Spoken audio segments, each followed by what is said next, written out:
Hello, everybody. Let's open with a word of prayer.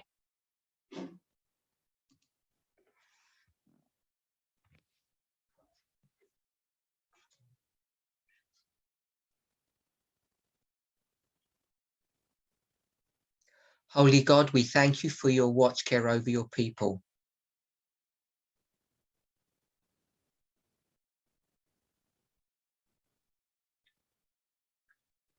As we consider the events that are happening externally and internally,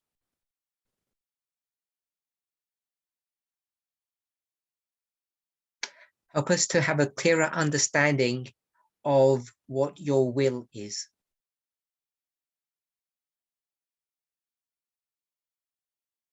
How you bend and how you mold providence.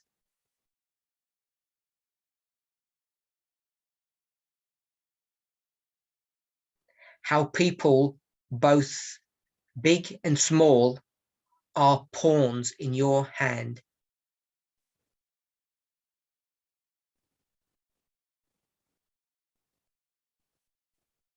How you mix freedom, free will, and submission in each of us.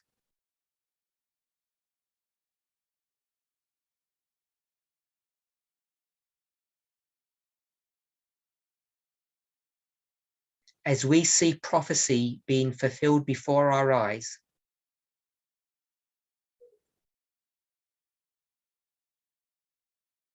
whilst at the same time we enjoy free choice,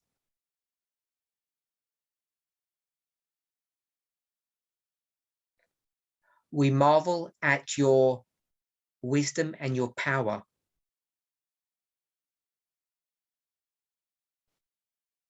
Today, as each of us is exercising our own free will,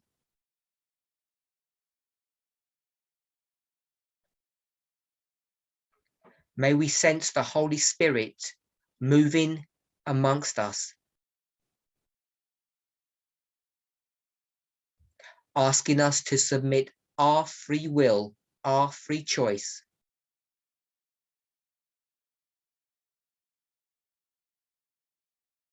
to your will, to your choice.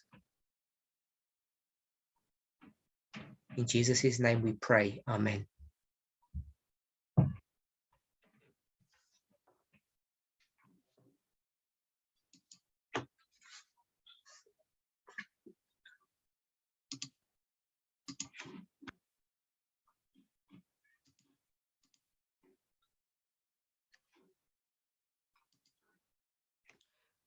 Yesterday's presentation,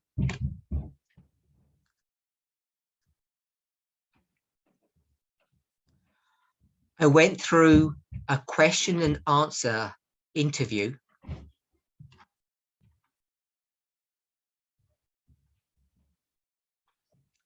with a Russian filmmaker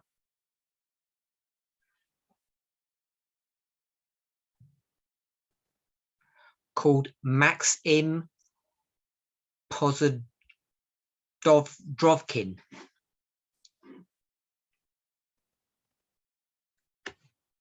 I didn't give the reference to the news article that I was using.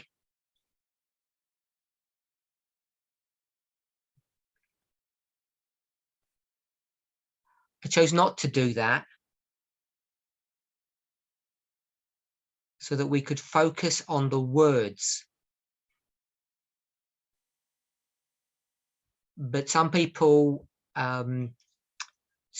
found out what I was, the article I was referring to, and have posted it on some of the forums.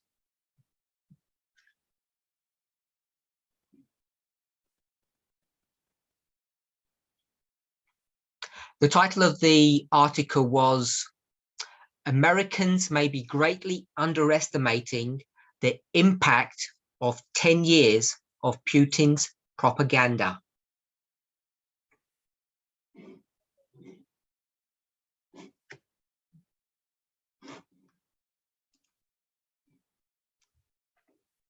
My translator mind looking at her phone.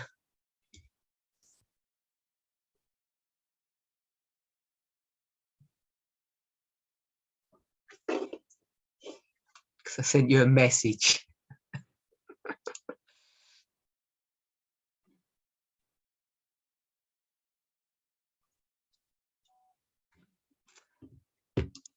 So, question number 6. Someone asked me to repeat that. Question number 5 spoke about shadow boxing. I tried to explain what that meant.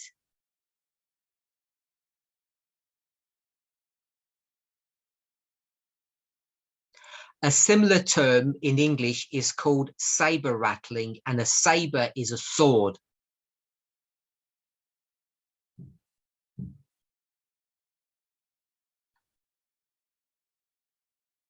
It's when two people, two opponents, two enemies stand in front of each other and shake their weapons but don't actually do anything.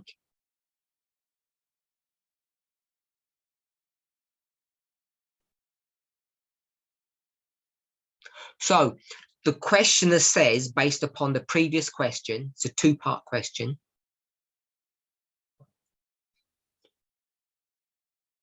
speaking about the nuclear threat.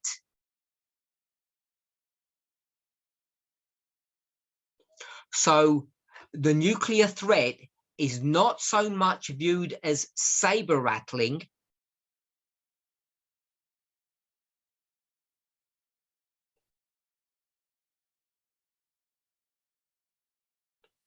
but rather,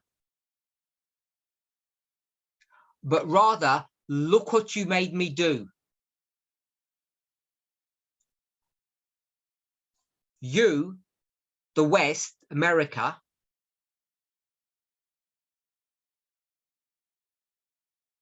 me, Russia, look what the Americans made the Russians do.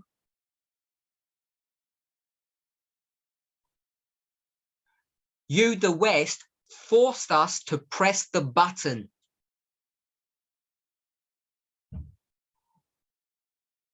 So that's the question.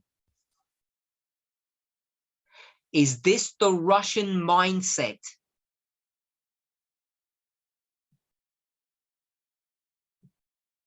Answer. Exactly. We don't want to use the nuclear option. But what choice do we have? Because our conventional weapons can't match your weapons.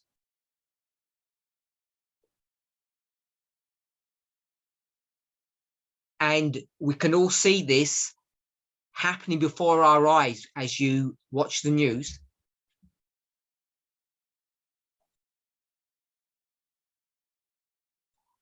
We can argue and discuss that the Russians underestimated the Ukrainians.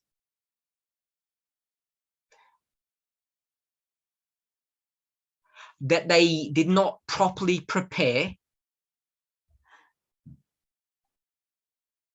But if you know anything about covert warfare, secret warfare,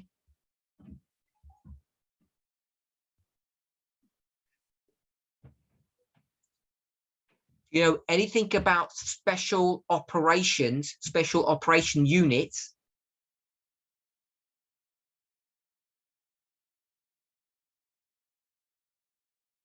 then you can't be so naive to think the Ukrainians are fighting this war on their own.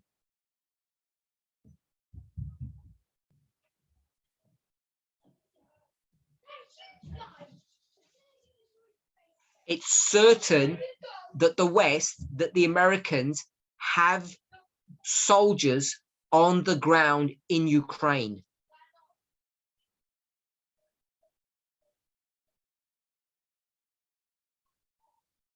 So it's not just a matter of incompetency on the part of the Russians.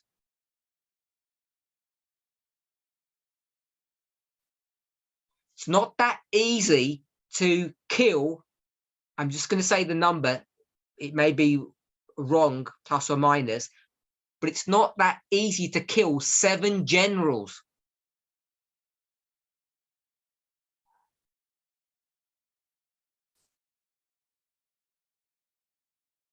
Even if the Russians operate in a certain known manner.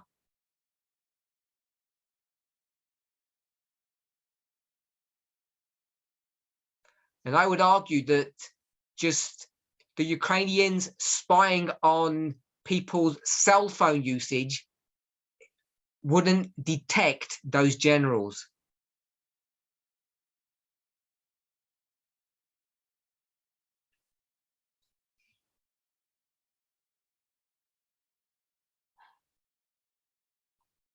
The fears and concerns that the Ukrainians were no match for the Russians before the war. Before the war, there was concerns that the Ukrainians were no match. They could not beat the Russians.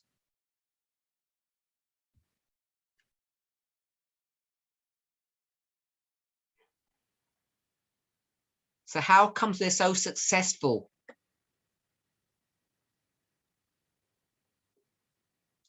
They must be receiving additional covert support and help from NATO.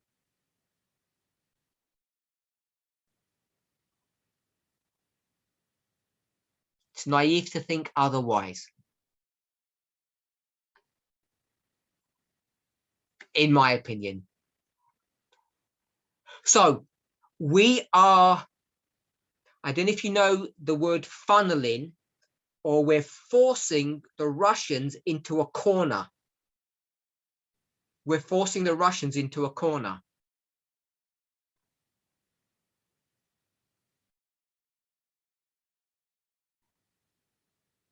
There is no way that they're going to win with conventional weapons.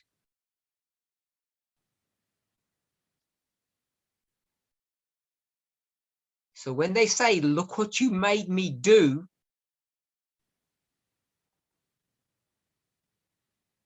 you can begin to understand the decisions that they're taking.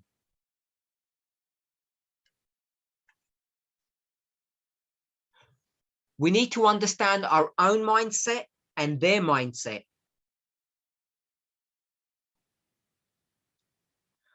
What are the Ukrainians saying? You, the Russians, are trying to destroy our way of life.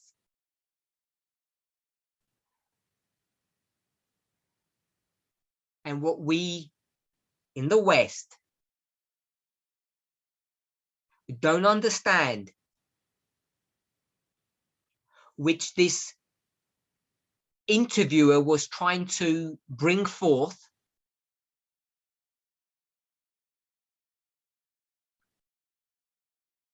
that the West doesn't understand the Russian mindset.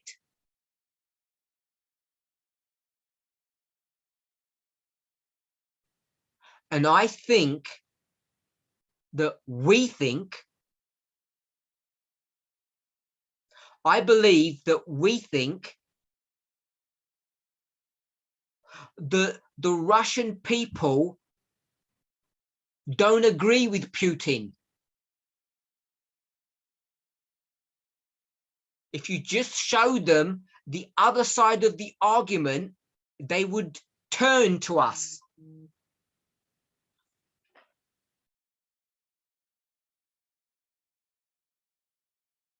That if a son rings up his son in Ukraine, rings up his father in Russia and says, look what they're doing,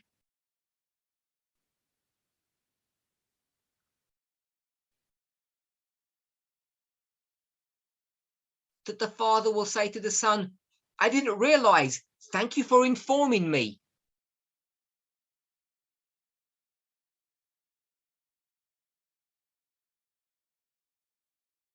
Because it doesn't work.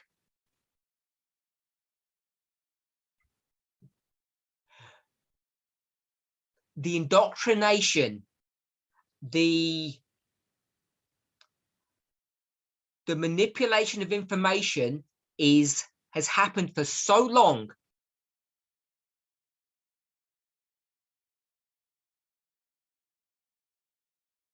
is so entrenched in the mindset of the Russian people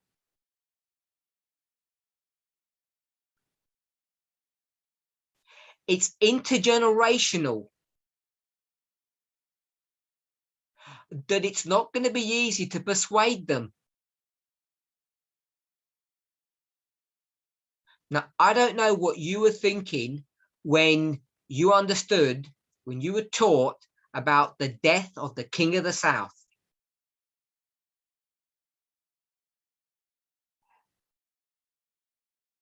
That the King of the South would be brought down internally by his own people.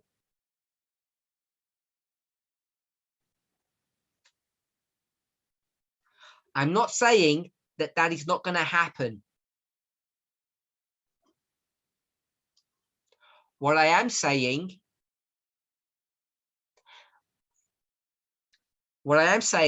is that whatever it ends up looking like,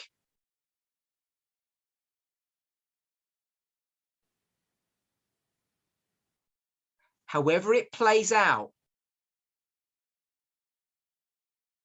it's not going to be as clean, as clinical, and as painless as you may have thought.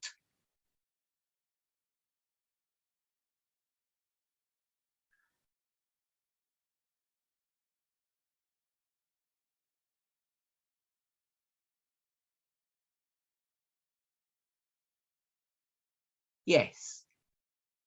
It's not going to be as straightforward as you imagined.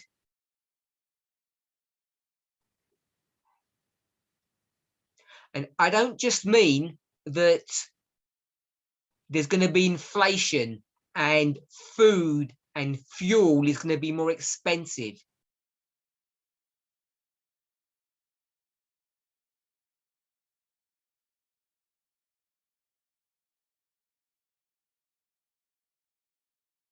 We have a very oversimplistic view of prophecy.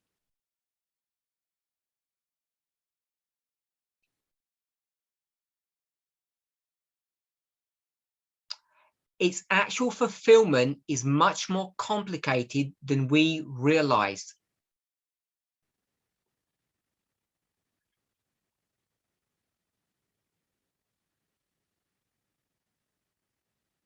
There are still many things we have to learn and unlearn.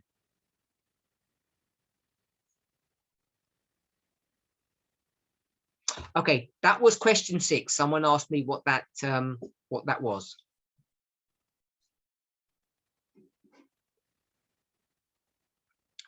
We'll try to pick up from where we left off.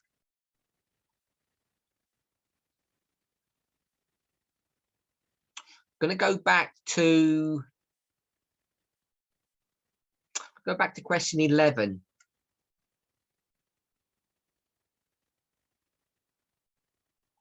So there's a lack of true information in Russia.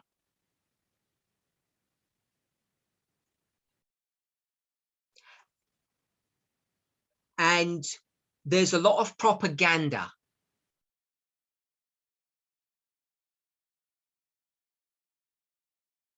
If people begin to suffer in Russia, and they are, there's no bread, things are getting more expensive.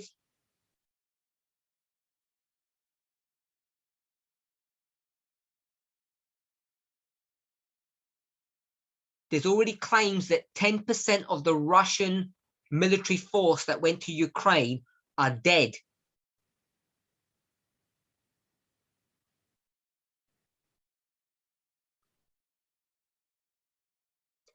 Will that be a wake-up call to the Russian people?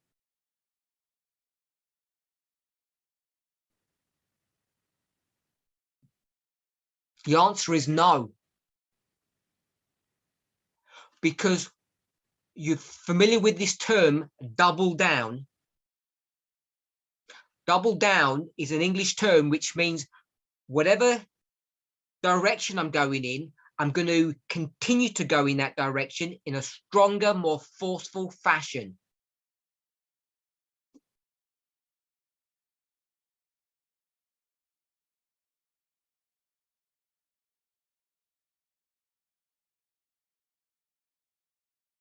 It's called doubling down. It means doing the same thing harder.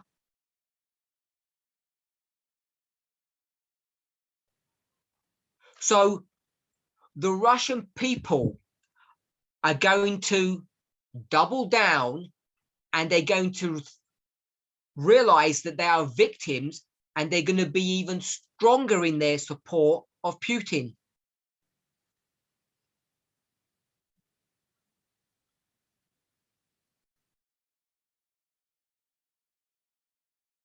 Question 12. Who are they going to blame? Putin for their mess, or us, NATO, for their mess?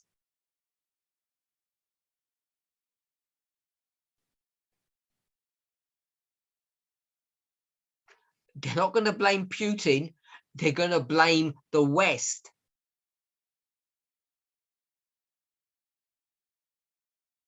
What has Putin identified what is going on as? What term has he used?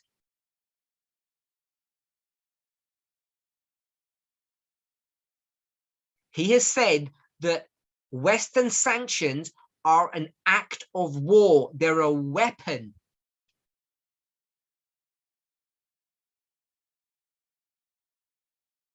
He's connecting the pain of the people with the invasion of war.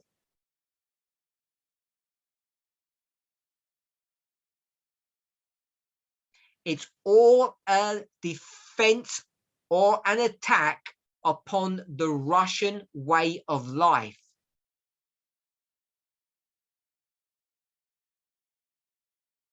This is not an invasion. This is a defensive move to defend the way of the Russian lifestyle.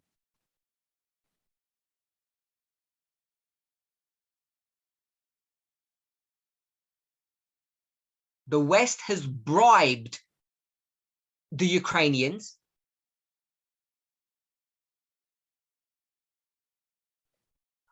filled them with Nazis, as they say,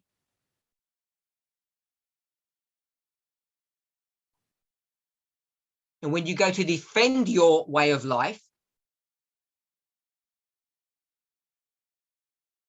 protect your fellow Russians in Ukraine,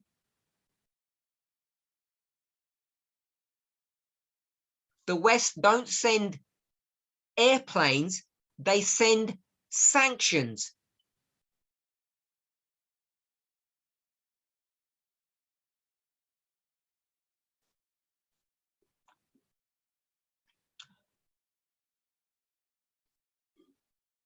Question 13. And that's why the idea that harsh economic sanctions will make ordinary Russians call for an end of the war a fallacy.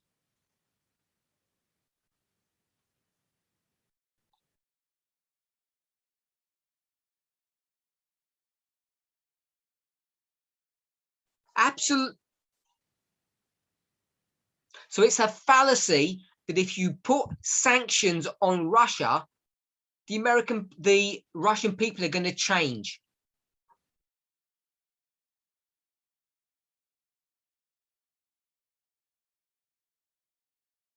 Answer. Absolutely. What the people will do in these difficult times is the opposite. They will stand in defense of their country, in defense of Putin.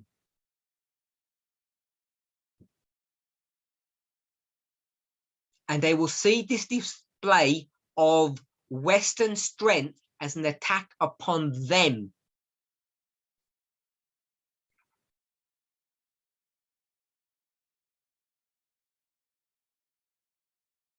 Now, my personal thoughts, I'm not saying that sanctions are wrong.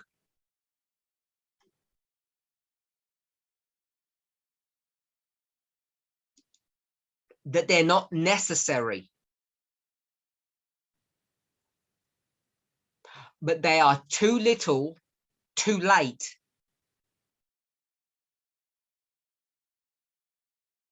The EU has totally misunderstood the dynamics, the situation in Europe.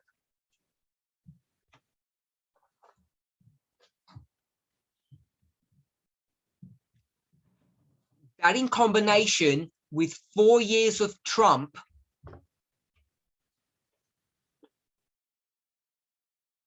has totally destroyed and weakened the West's position.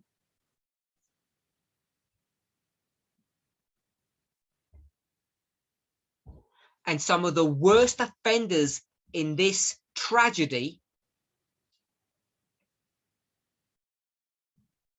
are the Germans and the French.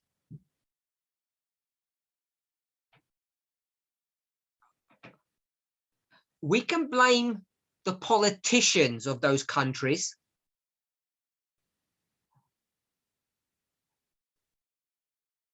but those politicians have been elected to those positions by the people.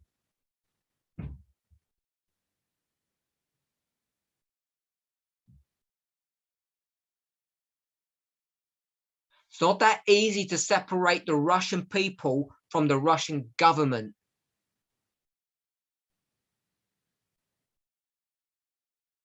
So likewise, it's not easy to separate the people in Europe from their elected officials.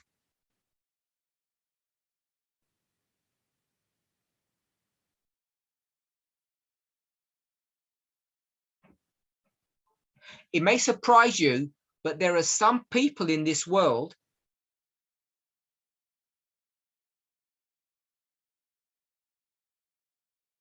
who are more principled than others. When you go to Germany in particular, and you see what has driven that country over the past 10 years,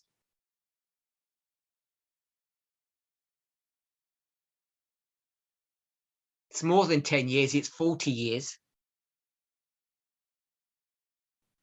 is money.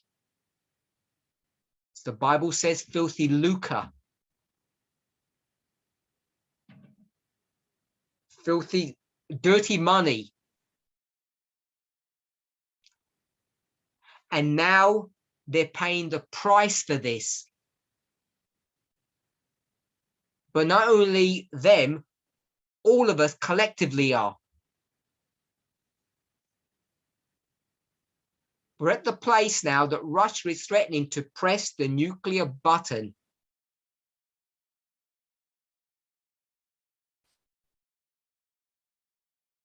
However large or small that button is, because it comes in various sizes.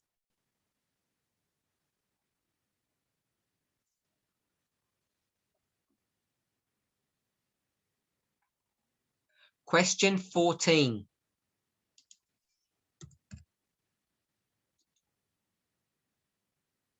So how did they do that? Is the Russian state media, the nightly programs that they have, filled with bombed out Ukrainian apartment buildings?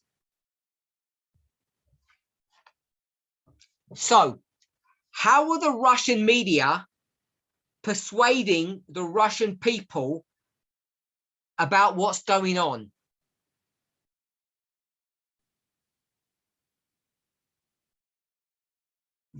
Are they showing the Russian people the same pictures that we're seeing?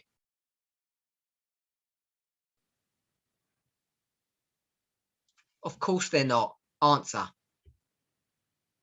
No, they're not doing that. The Russian media is showing the Russian army attacking military bases.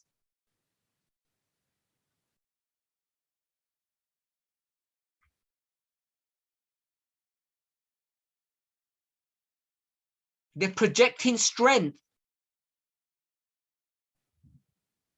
You see Ukrainian civilians, but you don't see pictures of them dead or being thrown out of their buildings.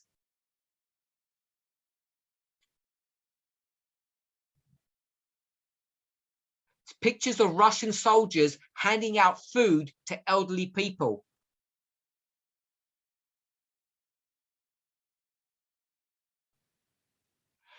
It shows how they're helping the Ukrainian people against the great threat of the West.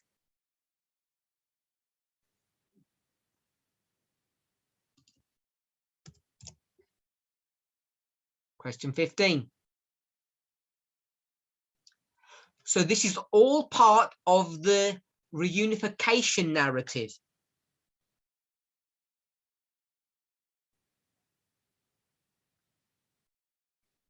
Answer. Yes. It fits exactly nicely into that narrative, into that story.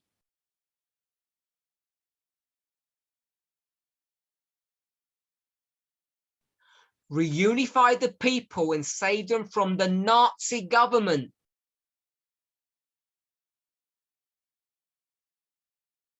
And the Nazi government is just a puppet or an instrument of the West.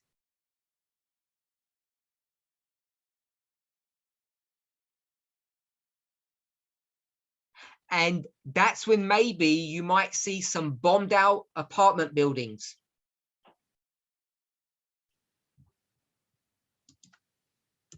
Question 16. Why would Ukrainians be bombing their own apartment buildings?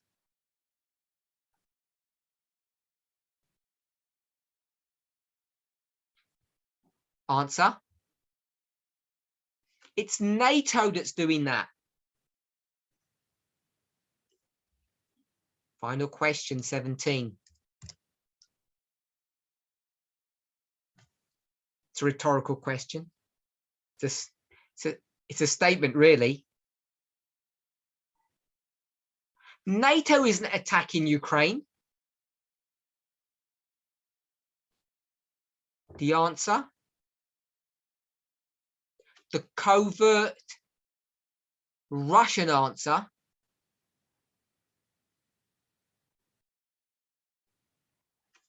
Does it matter? They can just use the images and tell their own story.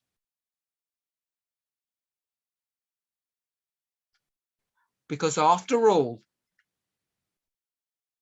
this is an information war.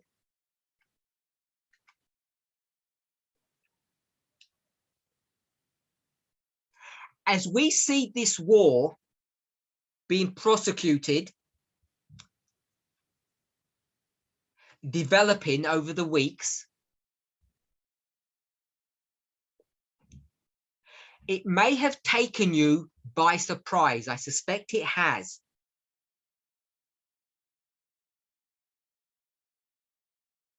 What do I mean by that? What is the surprise? I'm going to suggest it's the following. It's part of the human psyche, the way we think,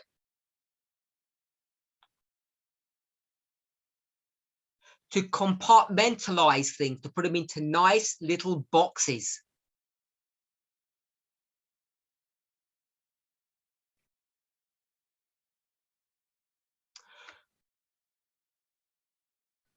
Maybe this is not the exact correct way of explaining something.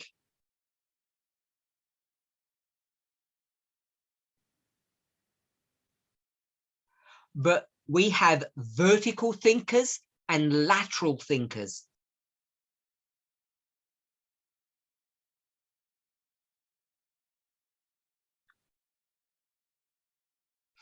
It's not exactly the correct terminology, but I'll use it.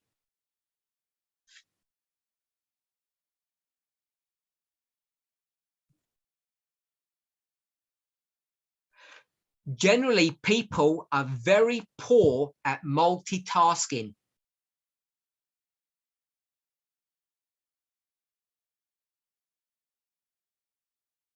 At taking many pieces of information and integrating them together into a cohesive narrative.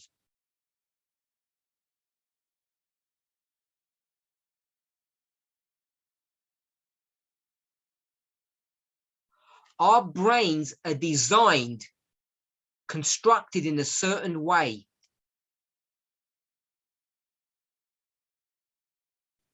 And we have, I'm going to call it a bad habit, but it is necessary. We have a bad habit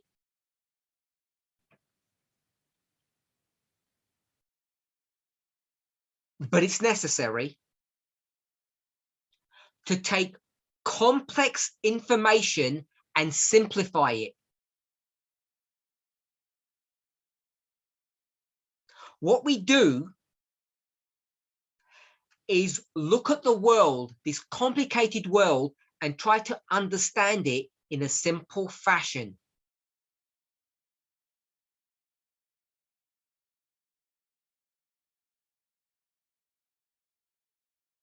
We want people to summarize things for us.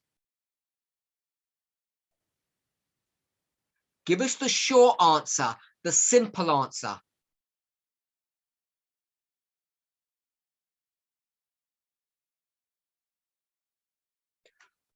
We, Christians, are some of the worst people when it comes to this issue.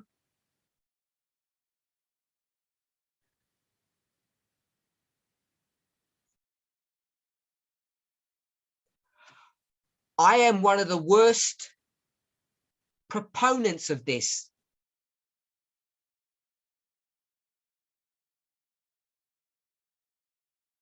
I'm one of the most guilty of doing this. What am I talking about? As soon as you start viewing the world from a parabolic mindset,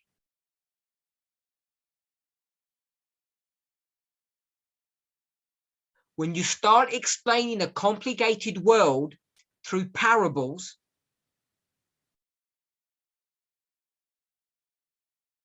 you are doomed. You have no hope of being hurt and damaged, because you will begin to think that things are straightforward and simple.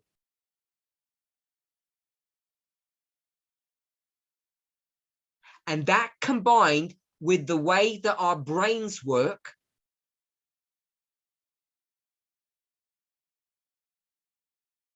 leaves you in a very vulnerable and difficult place.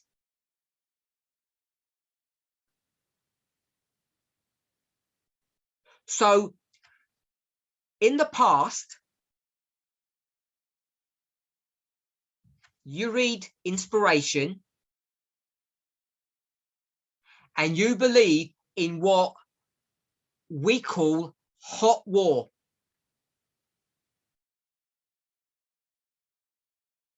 Then 4 years ago, we're told, no, it's information war.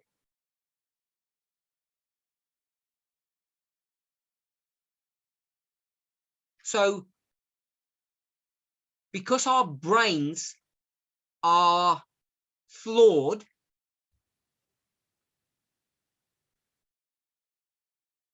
flawed almost means defective, but I don't want to use the word defective.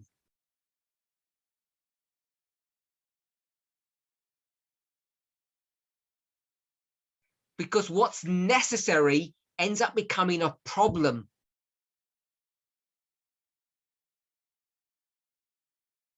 So we have flaws, we have weaknesses.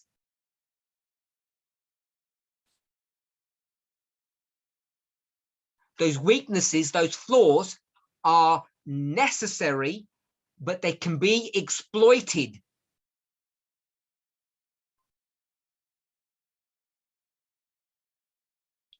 So we start talking about information war. And what do? In order to be able to live and function?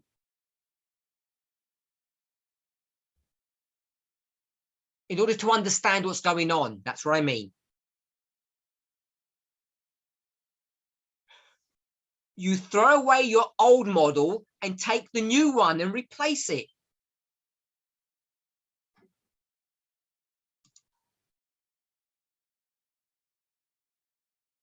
This is not correct, but I'm going to call it replacement theology.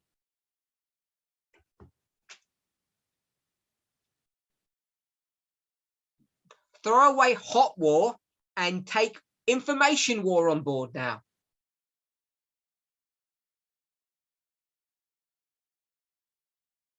And what happens when you do that? When Russia says all these soldiers are just a military exercise,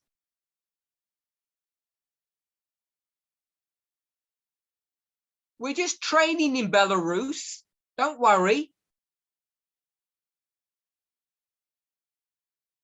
We say, of course. It's just saber rattling. Because we know it's all information war. There's not going to be a hot war. And then we say, on the 24th of February,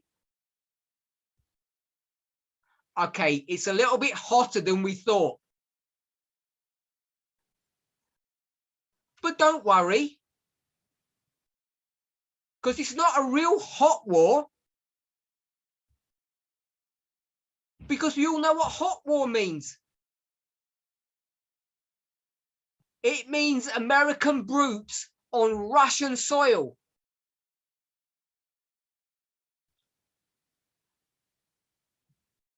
Or Russian boots on American soil.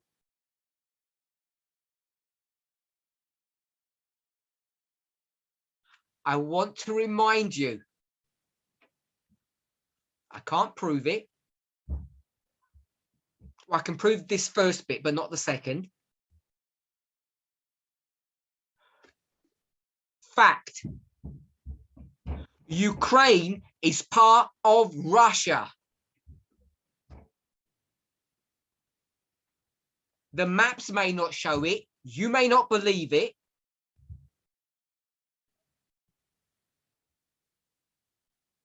The so-called Nazi government may not believe it.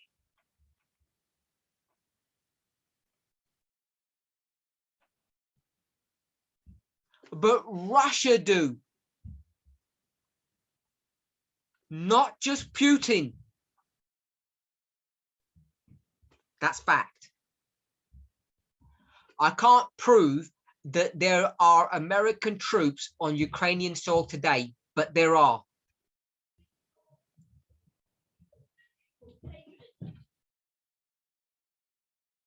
That's not the definition of hot war. What is? American boots on Russian territory. So this is the problem with our simplistic compartmentalization.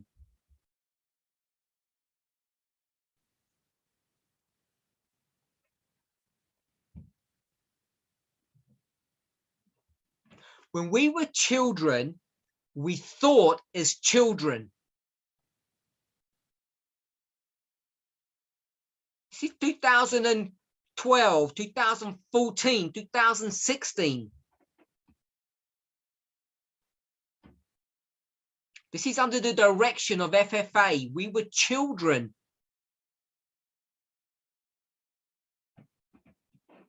But now we've become adults, we need to think like adults. We need to stop talking to one another as though we're children.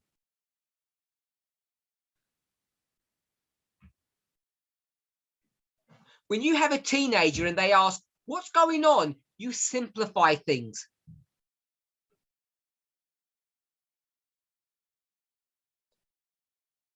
And we're so used to doing that amongst ourselves.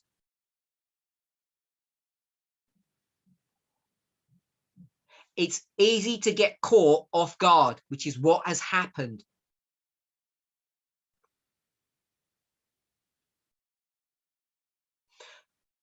The Americans have got an open, stated public position.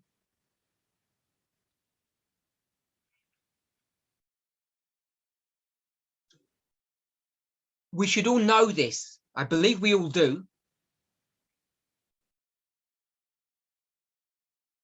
If you've kept up with the news, you know this.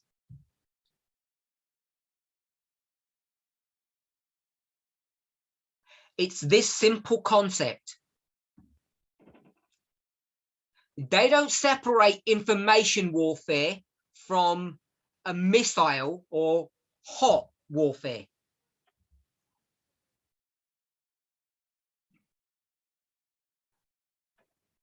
They have an integrated response. If Russia takes down the electrical grid in the United States,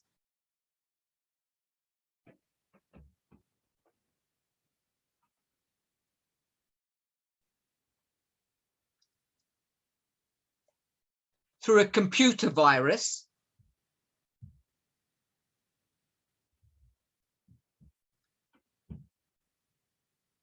the Americans have the right, in their opinion, to go and bomb Russia.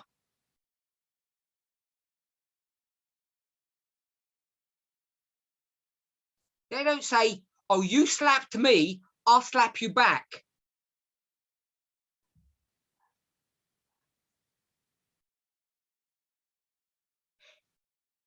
If you watch movies, and I know you don't,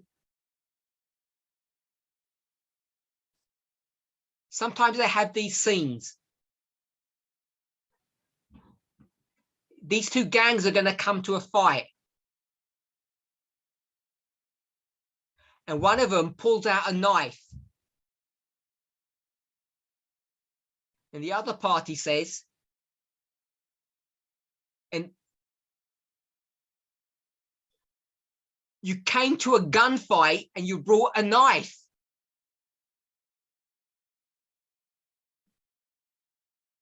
And they just shoot them. This is the American philosophy, the American idea, the American response.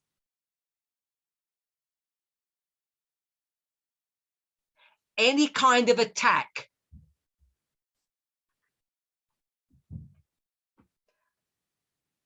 the response to that can be appropriate depending on what the Americans think.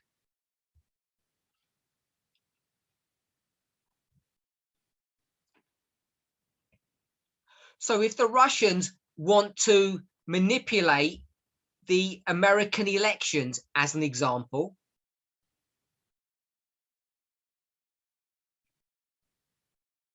America is free to take any response that it wants. That's how it views the warfare.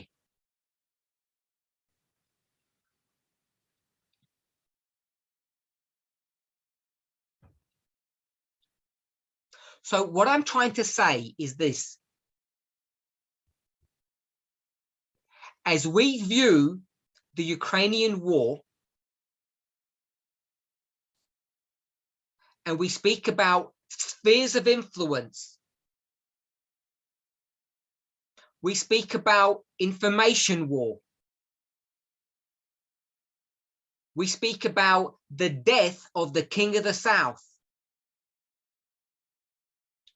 We say that the King of the South will be brought down by his own people.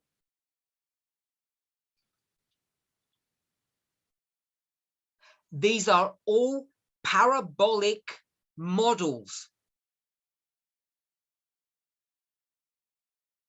They are all correct.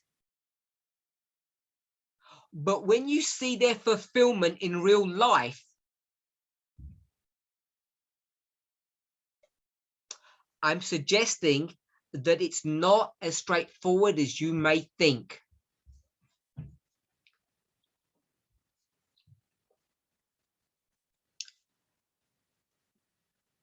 So I've spoken about this Russian filmmaker,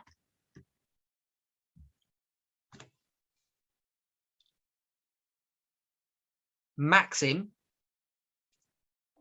I'll only pronounce his first name. Now, he is pro-West.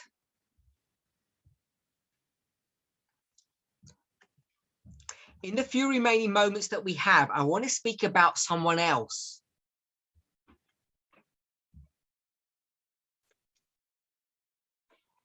And this person is not pro-West.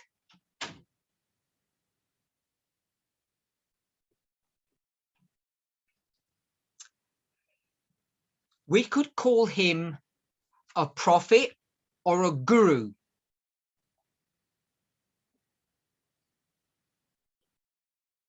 He's Russian. I'm sure some of you have heard of him, but probably most of you haven't.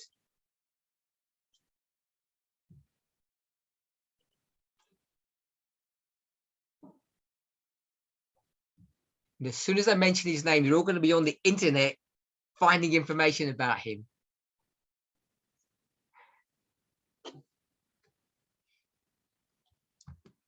Okay, what I'm going to try to do, I'm going to try to share screen a little video.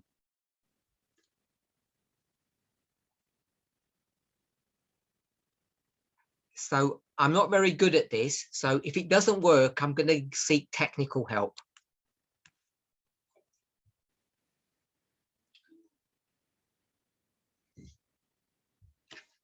So I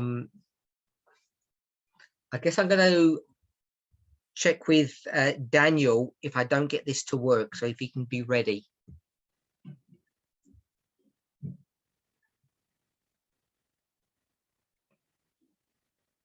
So let me have a go.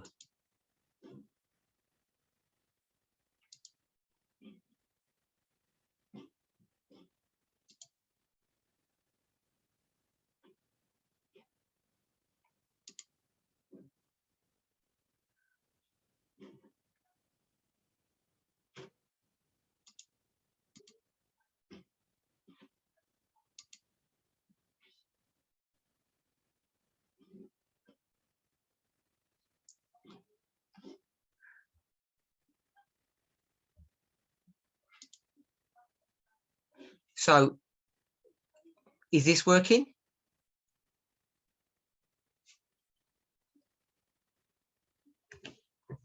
Okay, so you can see somebody. So I'm going to put this video on. It's about 10 minutes.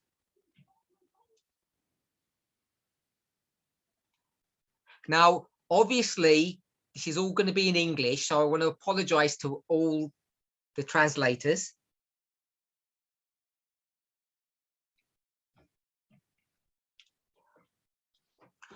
What I'm going to do is just run the video And after the presentation, I will send all the translators a transcript of this interview.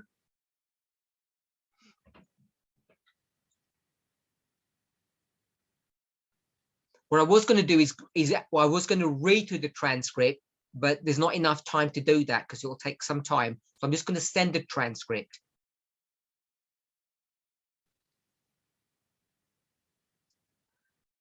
It'll be straightforward for you to translate the transcript and attach it to this video presentation.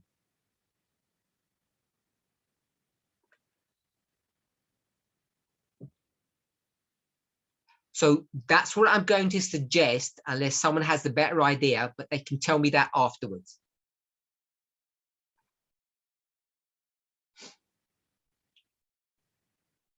So I hope everybody is going to sit back and watch the video. And I apologize if you don't understand it because it's all in English.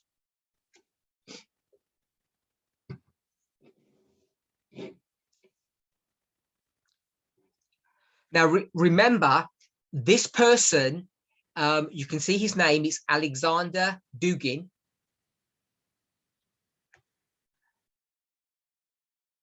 And you can see it says, Russia has a special truth.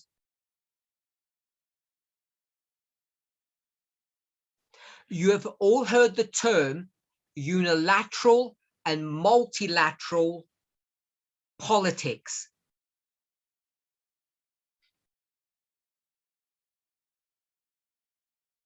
You have heard people speaking about the New World Order.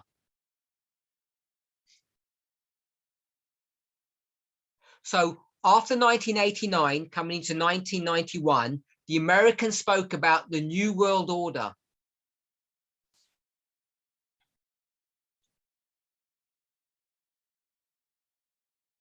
And all the Adventist conspiracy theories said, see, there's a New World Order. The globalists are going to take over.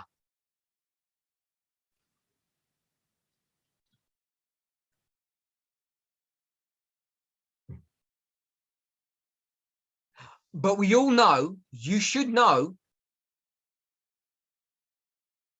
because it's been taught before in the movement,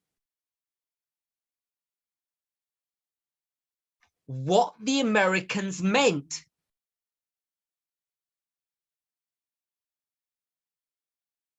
They deceived the Russians.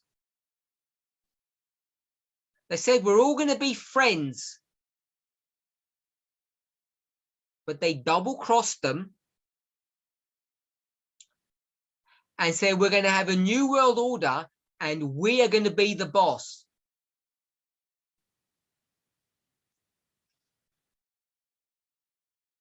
We will be the superpower.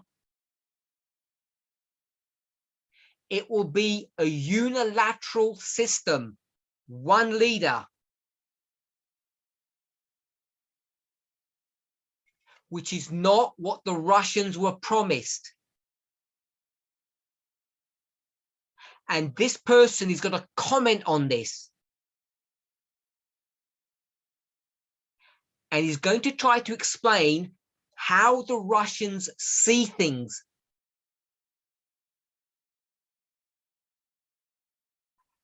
And remember, what this person thinks is what Putin thinks. Because Putin has developed his ideology, I'll call it his theology from this person.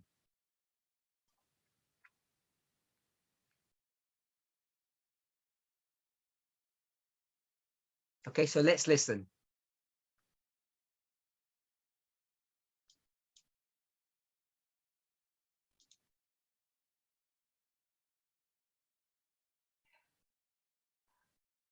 Can everybody hear that? Oh, okay, so I can hear it at my end. I'm not sure how to do this. Someone's going to have to help me to sort out sound on screen sharing.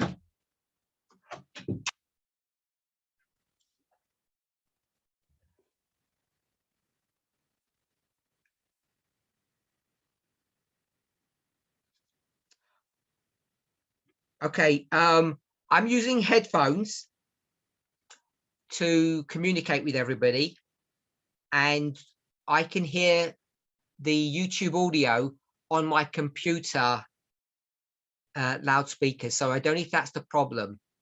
So I'm going to need some technical help from somebody. Also, Parminder, Yes. can you hear me? Yes. When you screen share, right at the bottom on the left-hand side, it says share sound. Or so if you stop sharing and you go back onto share screen, at the bottom on the left-hand side should have written something about sound. So do I press share screen? Yes. I press share screen And then at the bottom on the left-hand side, okay. Yeah. And then you press play. Then you continue and you'll see it. The sound will be shared when you put the video on. Let's try it. To explain. Did that work? To the West. Perfect. Okay. Everything is relative, and we in Russia, we could use postmodernity in order to explain to the West that if any truth is relative, so we have our special Russian truth that you need to accept as something that maybe is not your truth. Even if it's not true.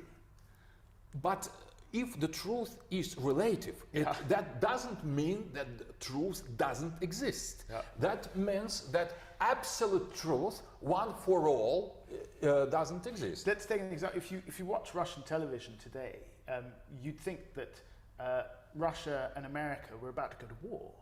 Yes, but the same if we are examining, if we are reading American press, we have the same impression. Not really. I've just come back from America.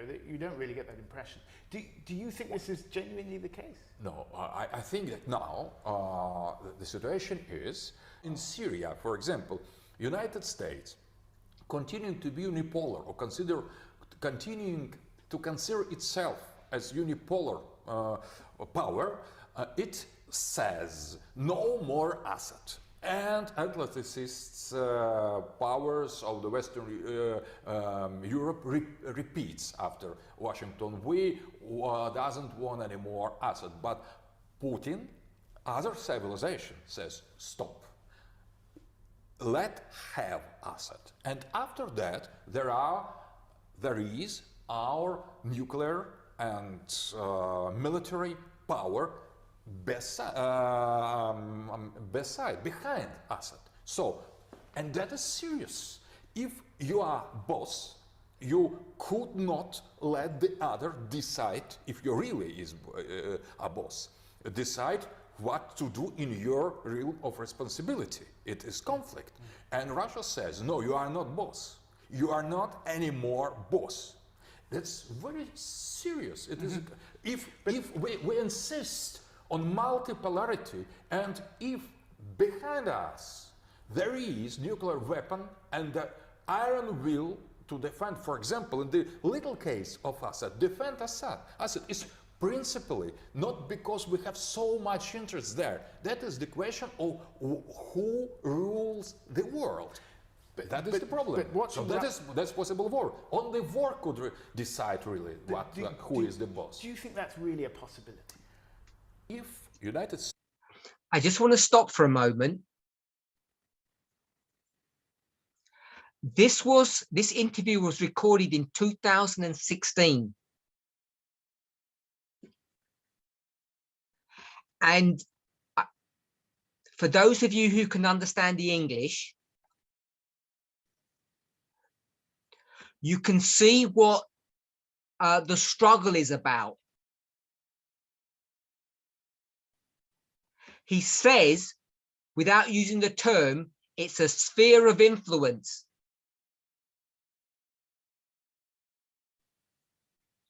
They go back to Syria, Assad, and he says, we don't even care about Assad. It's not even a big issue to us.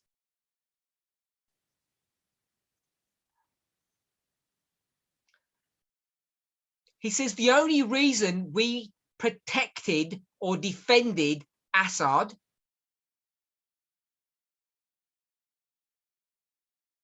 was to poke a finger at the United States, the West.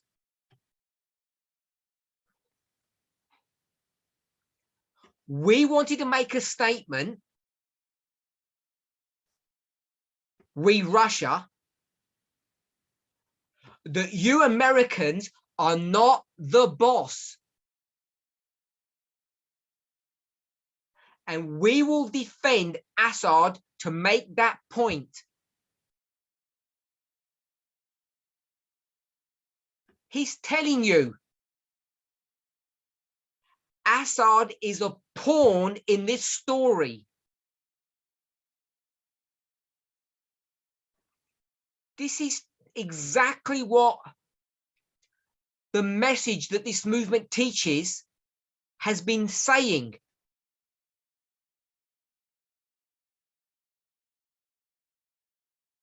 It's fascinating to watch prophecy being fulfilled in the words of a political commentator.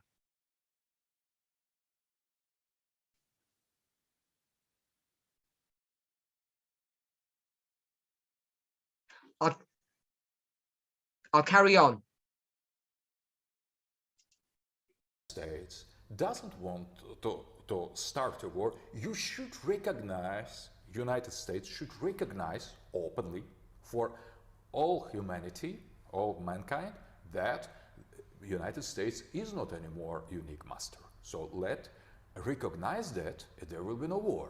But we understand our position is that we are going to fight up to the end in order to show to everybody that United States is not any more unique master. It's very serious. When he says we will show to the end,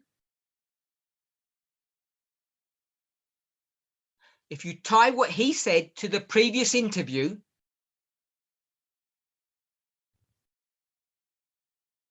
what is the end?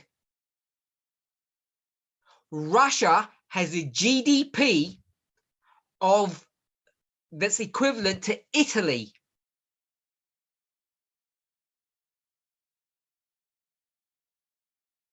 GDP is just like your economic strength.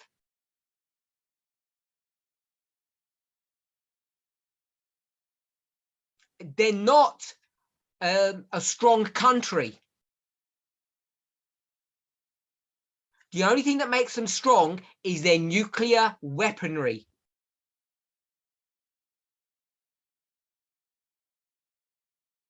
And so when he says to the end, he means the nuclear option.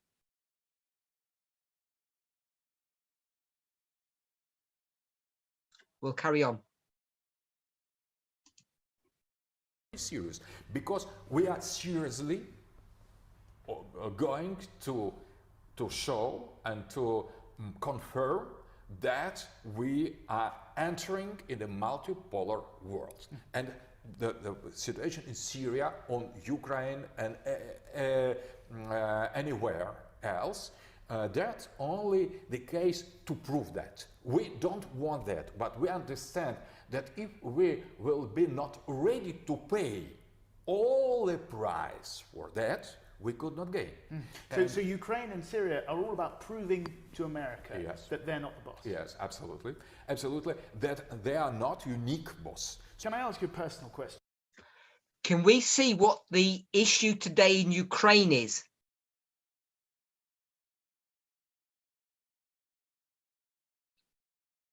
As he says, this is to prove a point. And this interview was recorded long before this Russian incursion, this Ukrainian incursion.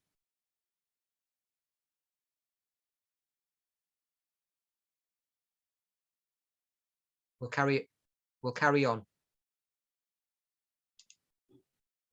When you watch the news on Russian television, do you believe what you see?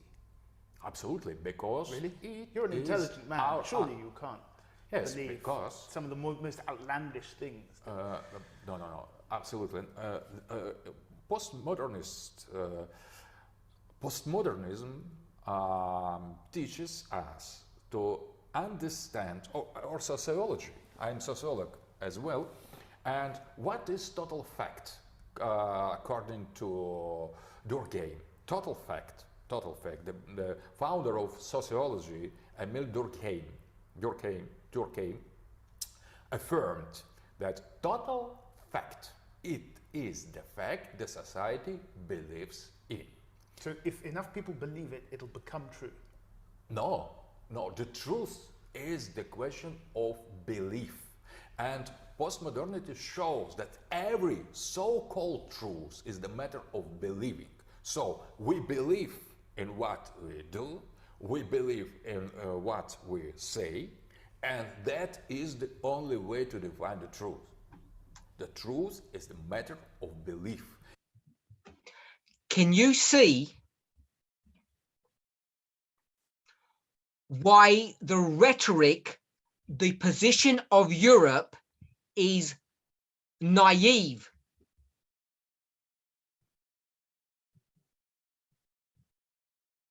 Listen to the news. Listen to what your leaders in Europe are saying.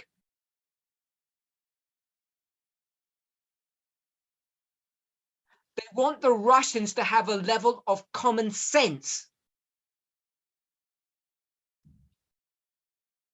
And this man is saying it's nothing to do with common sense. It's about the truth.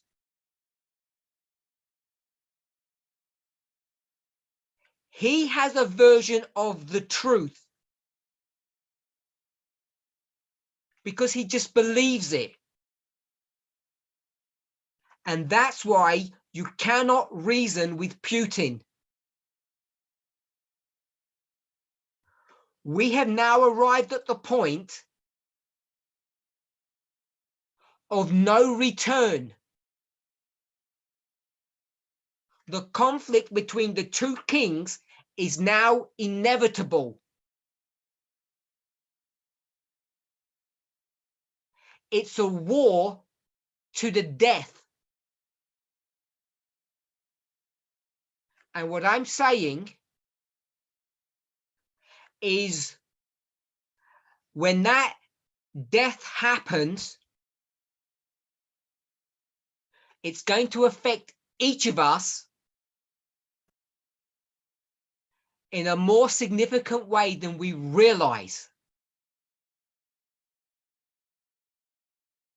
We've got 5 minutes left.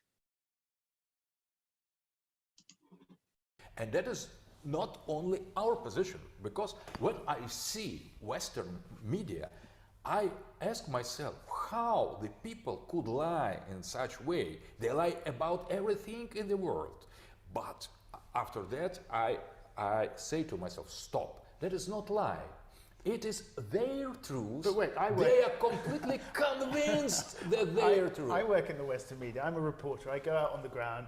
I report what I see. Nobody tells me from on high. No. The There is no editorial such line thing. should be. The fact, it's on always interpretation. There is no such things as a fact. Wittgenstein has proven that. There is no fact. There's only interpretation. You see because you interpret this or so.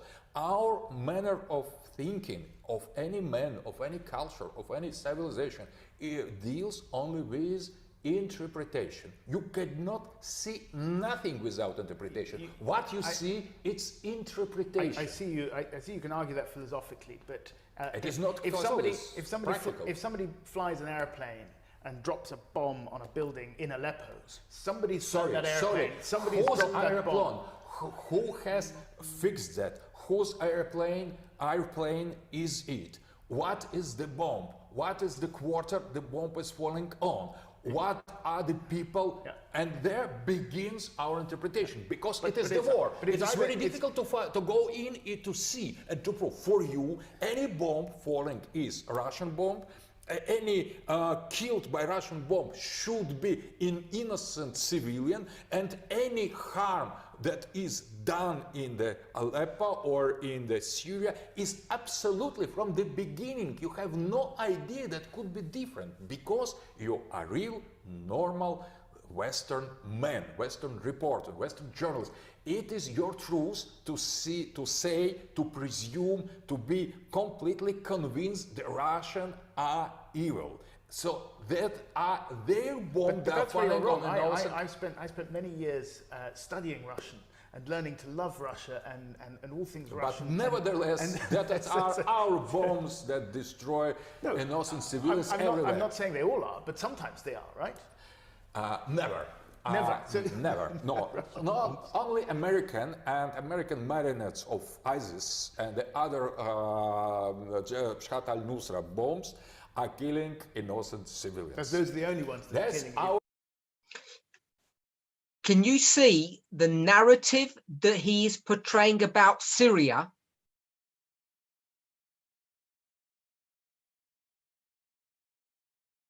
Is the same gameplay that's being done in the Ukraine today.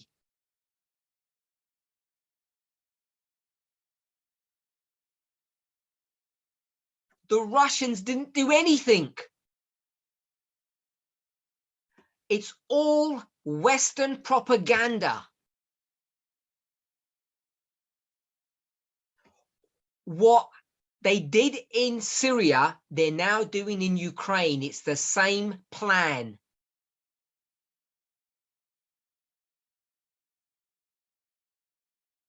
He says, you're a foolish, blind Western journalist.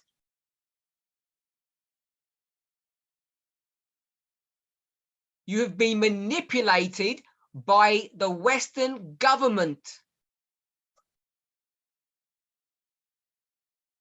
He said none of it was anything to do with Russia. And that's exactly the narrative that they're portraying or giving today.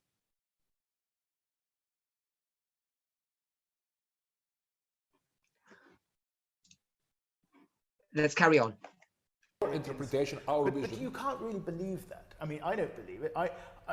I don't believe that that Russia is responsible for all the destruction. Neither do I believe it's responsible for none of the destruction. I mean, it's just not credible.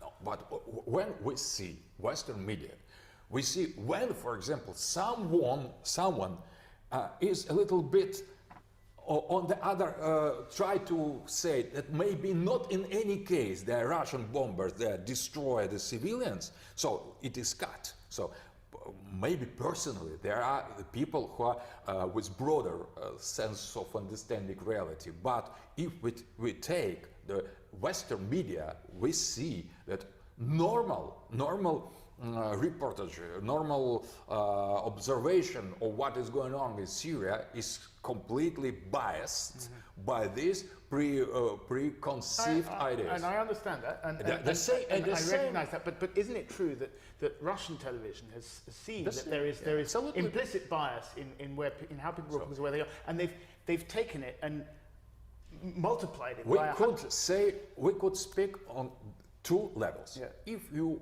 affirm that the West says the truth and Russia says lie, I would respond, Russia says truth, right. that this truth is absolute truth, and the West says lie. Okay, so we're playing a chess game. If I say to you, Western journalists are often biased and mistaken, but they try to tell the truth, whereas Russian TV has gone through the other side. No.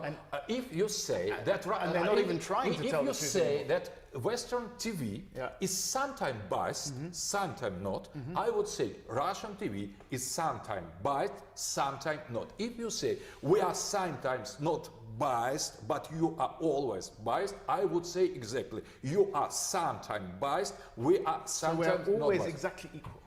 Absolutely, and that is multipolarity. Right. Nobody has monopoly on the truth. The truth is relative, I could accept that, but only if you accept that. If you say our truth is absolute, I would respond immediately. Our truth is absolute.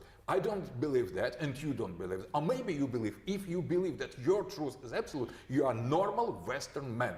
But normal I Western... don't believe anyone's truth is absolute. Okay, we could agree on that at least.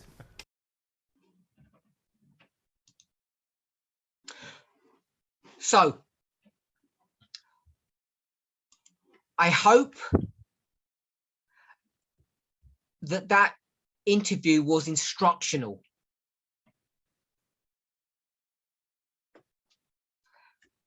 What I wanted us to see was a window into Putin's mind. Not so that you would agree or empathize,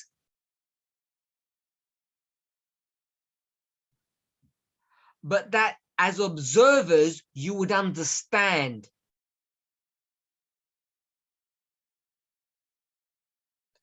This war between the King of the North and the King of the South that began just over 30 years ago, when the Americans announced a new world order,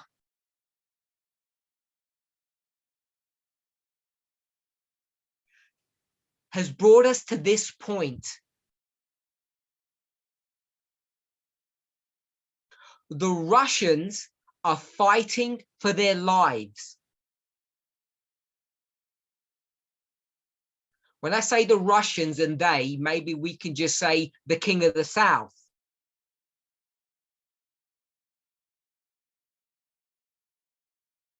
But Putin has got most of the country behind him, with him.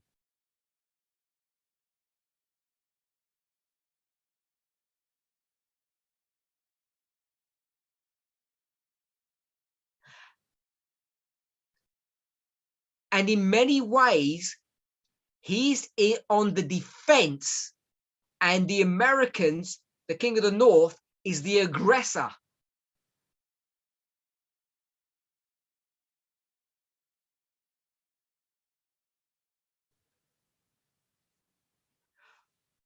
This presentation is not, my purpose is not to defend or support the Russian perspective.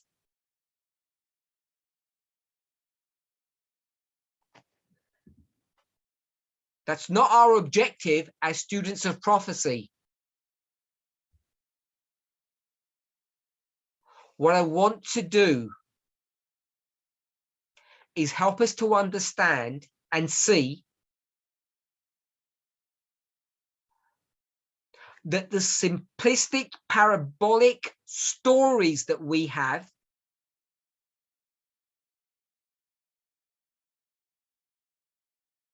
when they're fulfilled in real life are complicated and more painful than you may appreciate. Painful individually to ourselves.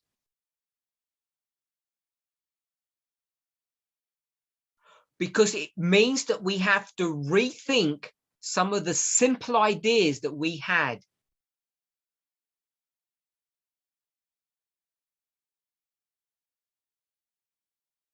I'm certain that each of our simple ideas of end-time prophecy are going to be challenged.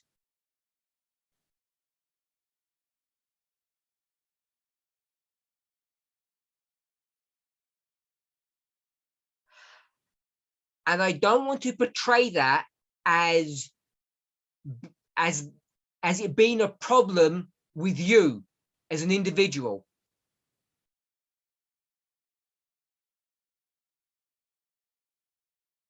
That there's something wrong with you. That's not my point. We are human beings and we are inherently, I'm just going to say we're inherently weak.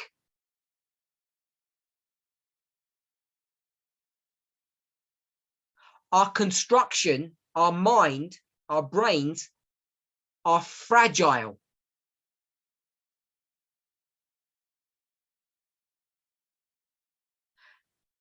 And when God gives us a story,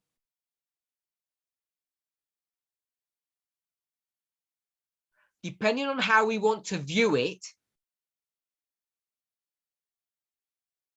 God either chooses or doesn't have a choice but to simplify things.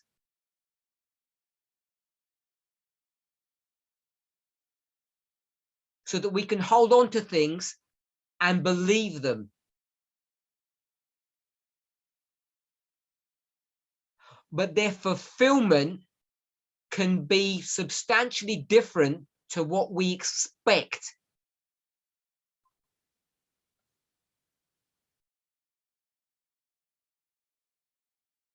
Each of us needs to pay attention to what's happening.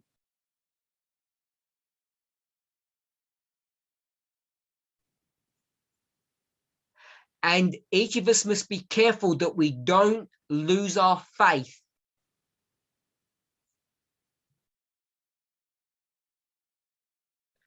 As things may turn out, things may fulfill in a way that is different to our expectations.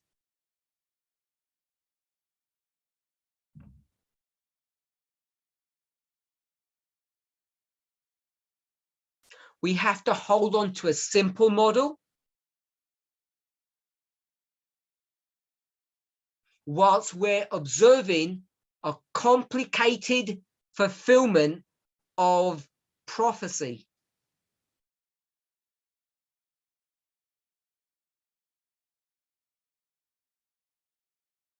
If you can't hold on to these two concepts at the same time,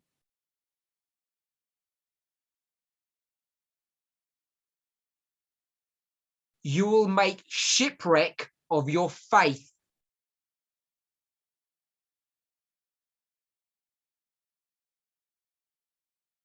Let's pray.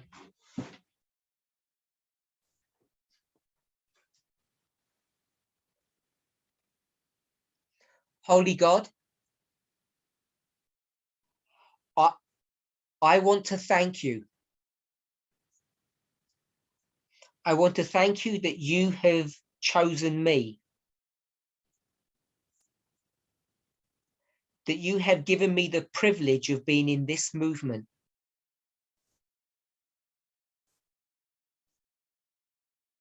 I understand that it's a combination of the human and the divine.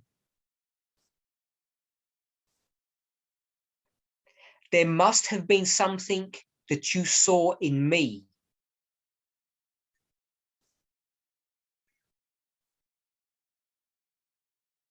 that allowed me, that afforded me the privilege of being in this movement.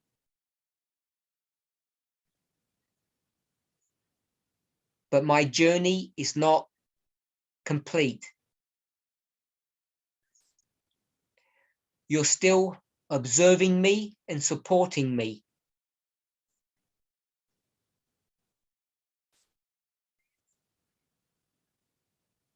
And it's still not certain whether or not I will stay till the end.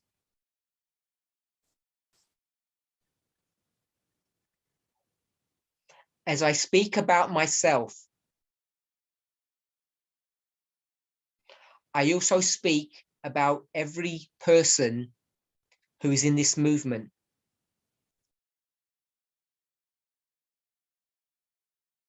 Each of us was specifically chosen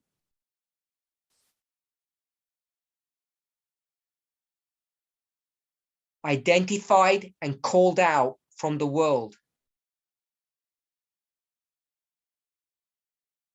You saw something special in us.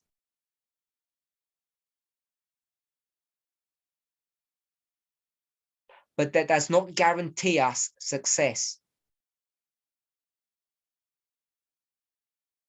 There is still opportunity for us to fail.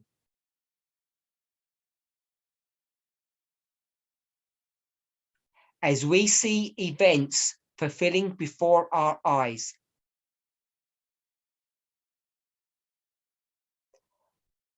not only fulfilling, but we have an understanding of what's happening.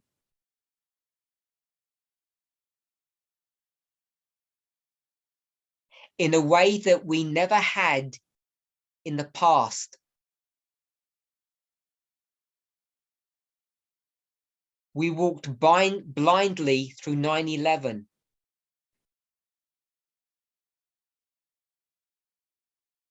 We didn't understand 2014. We still don't understand fully 2019.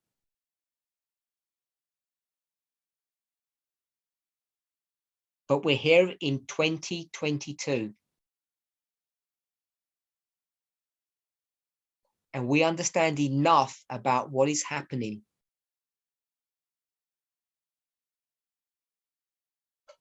But it's caught us by surprise. The ferocity,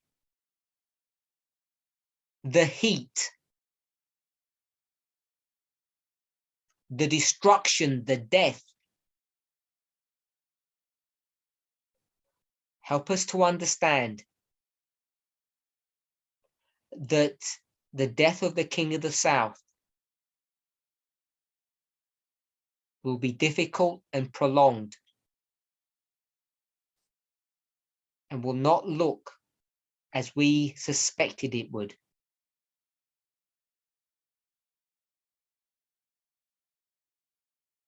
I pray for myself and each of us in this movement